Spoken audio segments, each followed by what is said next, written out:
DJ का बात बोलने से नहीं बजाने से होता है। हमारे दशरथ ध्रुवी म्यूजिक मंडल यूट्यूब चैनल को सब्सक्राइब करें।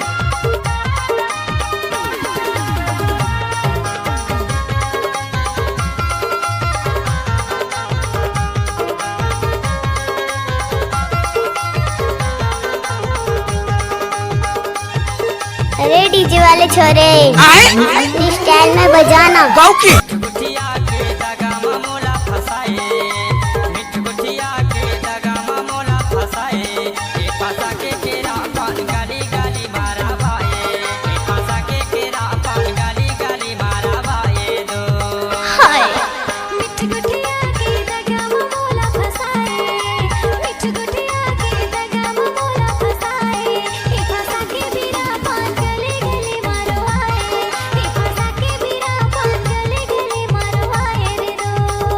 नाचने वाले लड़की के पास दम नहीं है तो डीजे दशरथ कुमार ध्रुवी जी क्या करेगा? अच्छा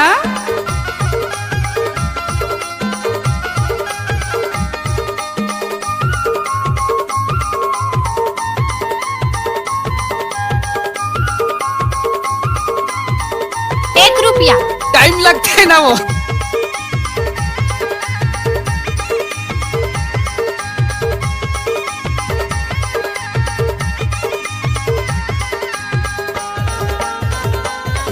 मिक्स बाय डीजे दशरथ ध्रुवी।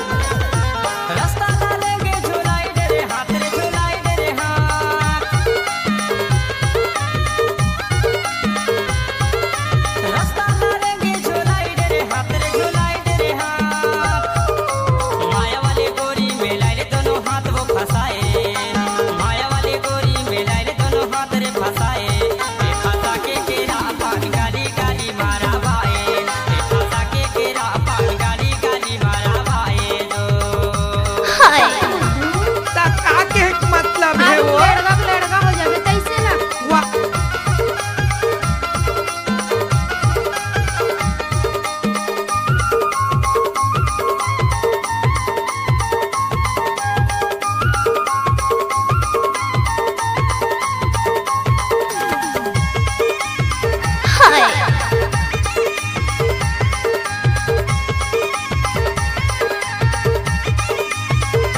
कोई भी गाना को मिक्स करके डालना है तो ये दशरथ कुमार ध्रुवी जी का बाया हाथ का खेल है।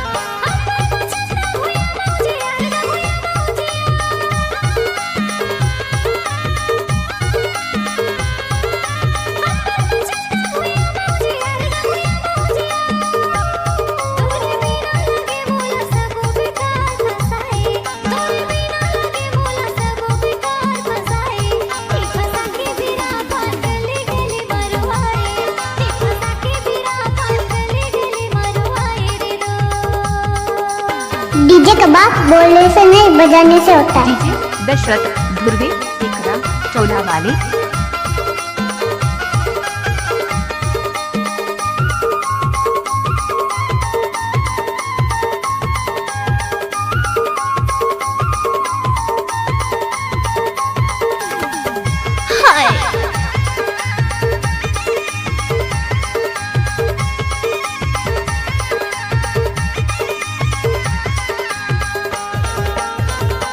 नाचा रे देख लेगा वो देख लेगा।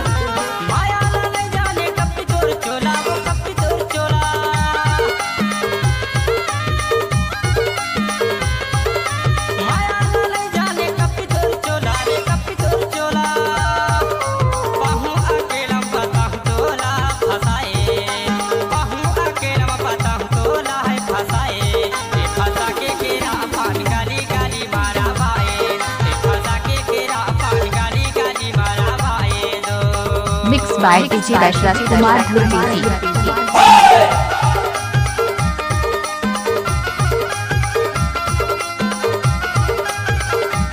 मोला इतना चाहता माँ की कसम। का पहले तो बता ते मोर बर सबले पहली का लेबे? अच्छा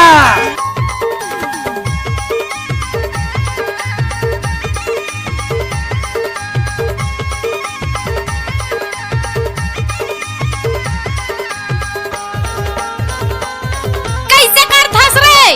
कैसे कर थस?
दशरथ कुमार धुर्वे। Mobile number 8305347815।